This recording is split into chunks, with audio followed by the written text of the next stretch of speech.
Le village de Koutouba, niché au cœur de la savane africaine, était un lieu où les traditions étaient respectées avec une dévotion presque religieuse.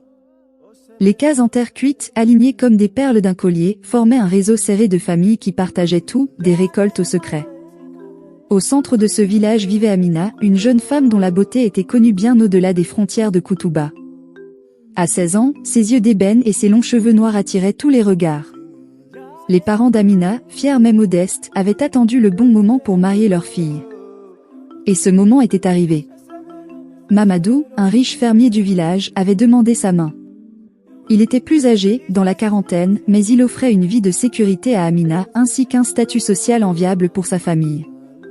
Les festivités du mariage furent somptueuses, à la hauteur de l'importance de l'événement. Le village entier se rassembla pour célébrer cette union, et Amina, dans sa robe traditionnelle ornée de perles et de kauris, rayonnait d'une beauté éclatante. Pourtant, dès les premiers jours de leur mariage, des signes inquiétants apparurent. Mamadou, autrefois robuste, commença à dépérir sans raison apparente.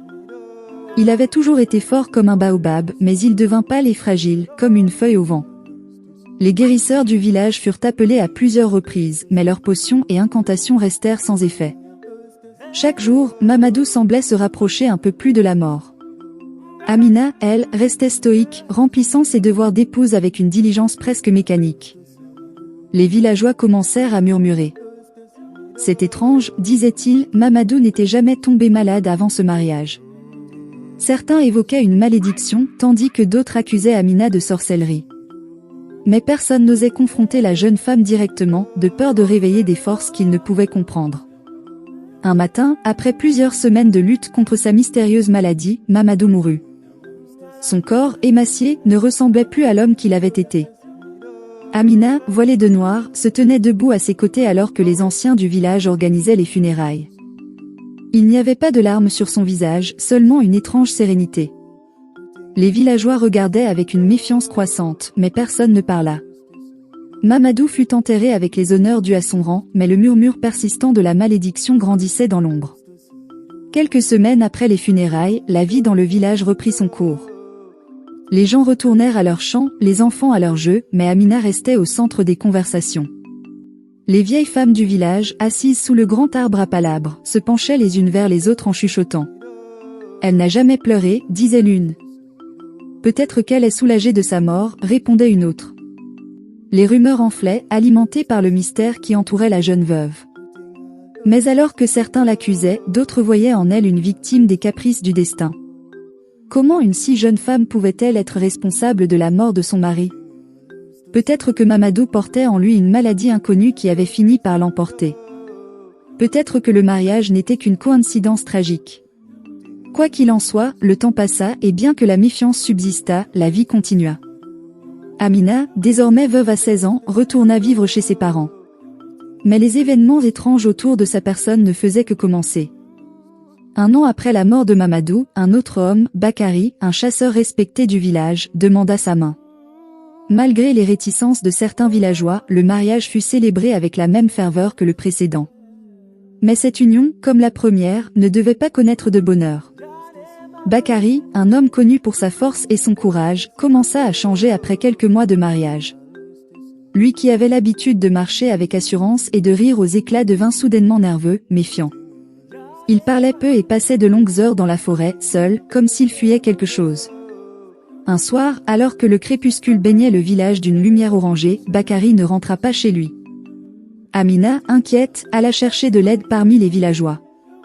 Une équipe de chasseurs fut rapidement organisée pour partir à sa recherche. Ils le retrouvèrent au petit matin, étendu près d'un arbre, son arc et ses flèches encore intactes à ses côtés. Il était mort, le visage figé dans une expression de terreur absolue. Il n'y avait aucune marque de blessure sur son corps, rien qui puisse expliquer sa mort soudaine. Le village plongea dans la stupeur. 2 maris, 2 morts mystérieuses. Amina devint l'objet de toutes les spéculations. Les anciens du village se réunirent en conseil pour décider de ce qu'il fallait faire. Certains proposèrent de la bannir, d'autres suggérèrent qu'elle soit interrogée par les sorciers du village.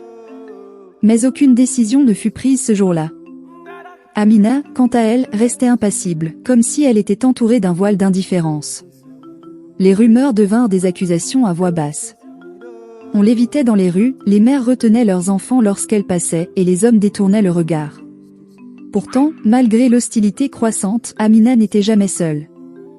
Des hommes continuaient de la courtiser, attirés par sa beauté envoûtante ou peut-être par un désir inconscient de défier le destin. Et ainsi, contre toute attente, Amina se maria de nouveau, pour la 3e fois. La nouvelle du 3e mariage d'Amina se répandit rapidement dans le village de Koutouba. Cette fois, c'était avec Issa, le chef du village, un homme respecté pour sa sagesse et son autorité. À plus de 50 ans, il était déjà veuf depuis plusieurs années, ses enfants ayant grandi et quitté le village. Son union avec Amina provoqua des discussions animées parmi les habitants. Beaucoup pensaient que cette fois-ci, les choses seraient différentes. Après tout, Issa n'était pas un homme ordinaire, il était le pilier du village, un leader né. Les préparatifs du mariage furent grandioses. Pour apaiser les esprits, les anciens décidèrent de consulter les oracles, afin de s'assurer que cette union ne serait pas maudite. Les prêtres accomplirent des rituels complexes, sacrifiant des animaux et chantant des incantations destinées à éloigner le malheur. Le mariage fut célébré avec faste, et tout le village se réunit pour assister à l'événement. Amina semblait plus belle que jamais ce jour-là. Drapée dans des tissus aux couleurs vives, ornée de bijoux étincelants, elle dégageait une aura de mystère et de grâce qui fascinait tous ceux qui la regardaient. Issa, fier et confiant, se tenait à ses côtés, persuadé que son statut et son expérience lui permettraient de briser le cycle de tragédie qui entourait Amina. Les premiers mois de leur mariage furent sereins. Issa traitait Amina avec une grande affection, et elle, en retour, jouait parfaitement son rôle de femme du chef. Elle participait au conseil du village, aidait à organiser les cérémonies, et ses talents en cuisine étaient appréciés de tous. Pour un temps, il sembla que la malédiction qui la suivait s'était enfin dissipée. Mais peu à peu, des signes inquiétants commencèrent à apparaître. Issa, connu pour sa robustesse et sa force, commença à souffrir d'insomnie. Il se réveillait en pleine nuit, trempé de sueur, hanté par des cauchemars terrifiants qu'il ne pouvait expliquer. Il rêvait de choses impossibles, de figures sans visage qui le poursuivaient, de voix qui murmuraient dans l'obscurité. Sa santé mentale commença à décliner. Le jour, il restait silencieux et absent, tandis que la nuit, il errait dans la case comme une âme en peine. Les villageois remarquèrent rapidement ces changements. Ils voyaient leur chef, autrefois si fort et sage, devenir l'ombre de lui-même. Les anciens tentèrent de le guérir avec des herbes et des prières, mais rien n'y fit. L'angoisse d'Issa ne faisait que s'aggraver. Certains disaient que c'était le poids de ses responsabilités qui l'écrasait, d'autres murmuraient que c'était la présence d'Amina qui l'avait changé. Un jour, alors que le soleil se couchait derrière les montagnes, Issa appela Amina dans sa case. Son visage, autrefois si digne, était marqué par des cernes profonds et une expression de détresse. Il lui parla d'une voix basse et tremblante, comme s'il révélait un secret terrible. « Amina, dit-il, je ne peux plus supporter ces visions. Chaque nuit, elles deviennent plus claires, plus réelles. Je vois les visages de Mamadou et de Bakary. Ils me parlent, me montrent des choses que je ne veux pas voir. Je pense que quelque chose ne va pas avec moi. » Amina le regarda sans ciller, ses grands yeux noirs semblant percer l'âme d'Issa. Elle ne répondit pas tout de suite, se contentant de le fixer, comme si elle analysait chaque mot, chaque émotion. « Issa, dit-elle enfin d'une voix douce, peut-être que tu devrais écouter ce que ces visions ont à te dire. Parfois, les ancêtres communiquent avec nous de manière étrange. Peut-être cherchent-ils à te montrer quelque chose d'important. » Issa frissonna à ces paroles, mais il hocha lentement la tête. Ce soir-là, il s'endormit dans un état de confusion et de peur. Pour la première fois depuis des semaines, il dormit profondément, sans cauchemar. Mais au matin, lorsqu'Amina se réveilla, elle trouva la place à ses côtés vide. Le village tout entier fut bientôt en émoi. On retrouva Issa, dans les bois près de la case d'Amina, pendu à un arbre sacré. Son corps, encore chaud, balançait doucement au rythme du vent. Ses yeux étaient grands ouverts, fixant le ciel, comme s'il cherchait à comprendre un mystère qui lui échappait. Personne ne put expliquer comment un homme aussi fort et sage avait pu en arriver là. Les anciens, horrifiés par cette fin tragique, ordonnèrent qu'un rituel spécial soit accompli pour apaiser les esprits. Les rumeurs se firent plus pressantes que jamais. On racontait qu'Amina était une sorcière, une femme maudite qui apportait la mort à tous ceux qui s'approchaient d'elle. Certains demandaient qu'elle soit bannie du village, d'autres qu'elle soit jugée par les oracles. Mais à chaque fois, Amina était protégée par une force mystérieuse. Aucun homme ne pouvait résister à son charme, malgré la peur qu'elle inspirait. Et malgré tout, après le deuil, un autre homme demanda sa main. Cette fois, c'était le fils du plus riche marchand du village. Personne ne comprenait pourquoi ces hommes continuaient de la courtiser, pourquoi ils étaient prêts à risquer leur vie pour une femme dont le passé était marqué par des tragédies si sombres. Mais Amina, elle, restait impassible, comme si elle était destinée à suivre un chemin que personne ne pouvait deviner. Le village entier retenait son souffle alors que ce 4e mariage approchait. Les gens attendaient, terrifiés mais fascinés, se demandant quel sort attendait le prochain homme assez fou pour épouser la femme aux 30 époux.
This